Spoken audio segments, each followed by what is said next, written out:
SASDOவின் பிரதான செய்திகள். முதலில் தலைப்புச் செய்திகள். ஜனாதிபதி அனுராவுக்கு சீனாவிடமிருந்து வந்த அழைப்பு. யாழ் வல்வெட்டு துறையில் இடம்பெற்ற தலைவர் பிரபாகரனின் பிறந்த தினம். MP அர்ச்சுனாக்கு அடுத்த சிக்கல், பிடியாணை உத்தரவு பிறப்பித்த நீதிமன்றம். 26 வெளிநாட்டவர்கள் அதிரடி கைது. மனைவியின் கைவிரல்களை வெட்டி சித்திரவதை, குடும்ப தகராற்றில் கொடூரம். கனடாவில் குடியேற விரும்புவோருக்கு விடுவிக்கப்பட்டுள்ள எச்சரிக்கை. தொடர்பன விரிவான செய்திகள். தாயகச் செய்திகள்.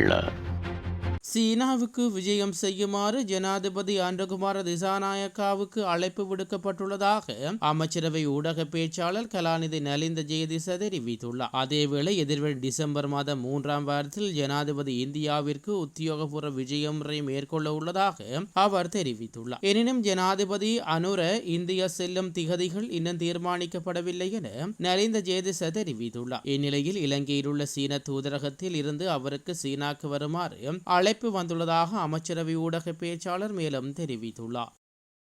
யாழில் தலைவர் வேலுப்பிள்ளை பிரபாகரனின் 70வது பிறந்த தின கொண்டாட்டம் இடம்பெற்றுள்ளது. யாழ்ப்பாணம் வல்வெட்டுத்துறையில் உள்ள அவருடைய இல்லத்தில் வெகு விமர்சையாக கொண்டாடப்பட்டது. முன்னாள் வடக்கு மாகாண சபை உறுப்பினர் MK சிவாஜிலிங்கம் மற்றும் அப்பிரதேச மக்கள் ஒன்று திரண்டு பிரபாகரனுக்கு கேக் வெட்டியும் இனிப்புகள் மற்றும் மரக்கன்றுகள் வழங்கியும் பிறந்த தினத்தை கொண்டாடியுள்ளார்கள். பிறந்த தின கொண்டாட்டத்துக்காக தலைவர் பிரபாகரனின் புகைப்படத்தினை கொண்ட பதாதைகள் ஒன்றும் அச்சிடப்பட்டு அங்கு காட்சிப்படுத்தப்பட்டிருந்தது. இதன்போது அங்கு வந்த வல்வெட்டுத்துறை காவல்துறையினர் தலைவருடைய புகைப்படத்தினை பயன்படுத்த முடியாது என்றும் அதற்கு சட்டத்தில் இடமில்லை என்றும் தெரிவித்தனர். இருப்பினும் அந்த புகைப்படத்தினை நீக்கிவிட்டு உங்களுடைய விருப்பத்துக்கு ஏற்ப பிறந்தநாள் கொண்டாட்ட நிகழ்வுகளை நடத்துங்கள் என்று பொதுமக்களிடம் கோரிக்கை விடுத்திருந்தார்கள். இந்நிலையில் அந்த கோரிக்கையினை ஏற்ற மக்கள் தலைவர் பிரபாகரனின் புகைப்படத்தை அகற்றிவிட்டு சிறப்பான முறையில் பிறந்த தின நிகழ்வினை நடத்தியுள்ளார்கள். மேலும் வேலுப்பிள்ளை பிரபாகரனின் 70வது பிறந்த தினத்தை பிரதிபலிக்கும் வகையில் அவருடைய வீடு வளாகத்தில் சிறுவர்கள் மற்றும் பொதுமக்களால் 70 மரக்கண்டுகள் நடப்பட்டன. அது மட்டுமல்லாமல் 70 மாணவர்களுக்கான கல்வி உபகரணங்கள்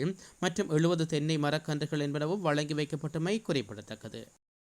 யாழ் மாவட்ட நாடாளுமன்ற உறுப்பினர் அர்ச்சுனா ராமநாதனுக்கு எதிராக கொழும்பு நீதிவான் நீதிமன்றம் பிடியாணை பிறப்பித்துள்ளது. நாடாளுமன்ற உறுப்பினர் அர்ச்சுனா கடந்த 2021ஆம் ஆண்டு கொழும்பு ஃபேஸ்லைன் வீதியில் உள்ள விபத்தொன்றை ஏற்படுத்தியதுடன் மற்றொரு வாகன சாரதியை தாக்கி பலத்த காயம் ஏற்படுத்தியதாக குற்றம் சாட்டப்பட்டிருந்தது. அது தொடர்பில் கொழும்பு நீதிவான் நீதிமன்றத்தில் நடைபெற்று வரும் வழக்கு விசாரணையில் குறித்த வழக்கு விசாரணைக்கு எடுத்துக் கொள்ளப்பட்டது. இதன்போது அர்ச்சுனா மன்றில் முன்னிலையாகாத நிலையில் அவருக்கு எதிராக நீதிமன்றம் பிடியாணை பிறப்பித்துள்ளது. நாட்டில் சட்டவிரோதமாக தங்கியிருந்த 26 வெளிநாட்டவர்கள் அதிரடியாக கைது செய்யப்பட்டுள்ளார்கள். கொழும்பு கிருளப்பல பிரதேசத்தில் உள்ள தற்காலிக விடுதியில் தங்கியிருந்த 26 வெளிநாட்டவர்கள் குடிவரவு மற்றும் குடியேழ்வு திணைக்கள அதிகாரிகளால் கைது செய்யப்பட்டுள்ளார்கள். கைதானவர்களில் 16 பங்களாதேஷ் பிரஜைகளும் 2 பாகிஸ்தான் பிரஜைகளும் 2 புருண்டி பிரஜைகளும் India, Philippines, Uganda, Ethiopia, Kenya மற்றும் நேபாளம் ஆகிய நாடுகளைச் சேர்ந்த தலா ஒவ்வொருவரும் அடங்குவதாக தெரிவிக்கப்பட்டுள்ளது.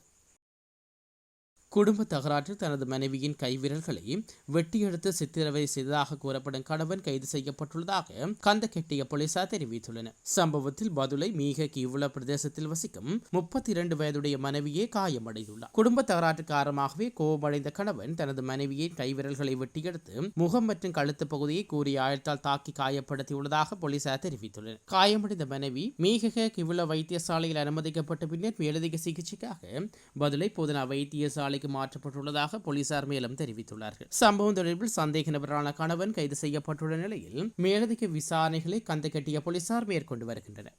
உலகச் செய்திகள். கனடாவில் புதிதாக குடியேறுவோருக்கு எச்சரிக்கை அறிவித்தல் ஒன்றை அந்நாட்டு அரசாங்கம் விடுவித்துள்ளது. செயற்கை நுண்ணறிவு மூலம் உருவாக்கப்பட்ட காணொலிகளை கொண்டு மோசடிகள் இடம்பெற்று வருவதாக தெரிவிக்கப்படுகிறது. இந்த மோசடி டொரண்டோவை மையமாக கொண்டே சட்டத்தரணி என்ற போர்வையில் இடம்பெற்று வருவதாக குறிப்பிடப்படுகிறது. குறித்த காணொலி செயற்கை நுண்ணறிவு தொழில்நுட்பத்தை பயன்படுத்தி சட்டத்தரணி போன்றே உருவாக்கப்பட்டுள்ளதாக விசாரணைகளில் தெரிய வந்துள்ளது. அத்துடன் அந்த செயற்கை நுண்ணறிவு காணொலி பிரபல குடிவரவு சட்டத்தரணி மெக் சவுத்ரி என்பவரை போன்றே போலியாக தயாரிக்கப்பட்டு வெளியிடப்பட்டுள்ளது. இவ்வாறான போலியான காணொலிகள் மூலம் மோசடிகள் பல இடம்பெறுவதாகவும் கனடாவுக்கு புதிதாக வந்தவர்கள் குடியேறுவதற்கு காத்திருப்பவர்கள் இந்த விடயத்தில் மிகுந்த அவதானத்துடன் செயற்பட வேண்டும் எனவும் அவர் அறிவுறுத்தப்பட்டுள்ளார்கள். மீண்டும் தலைப்புச் செய்திகள். ஜனாதிபதி அனுராவுக்கு சீனாவிடமிருந்து வந்த அழைப்பு. யாழ் வல்வெட்டு துறையில் இடம்பெற்ற தலைவர் பிரபாகரனின் பிறந்த தினம். MP அர்ச்சுனாக்கு அடுத்த சிக்கல், பிடியாணை உத்தரவு பிறப்பித்த நீதிமன்றம். 26 வெளிநாட்டவர்கள் அதிரடி கைது. மனைவியின் கைவிரல்களை வெட்டி சித்திரவதை, குடும்ப தகராற்றில் கொடூரம். கனடாவில் குடியேற விரும்புவோருக்கு விடுவிக்கப்பட்டுள்ள எச்சரிக்கை.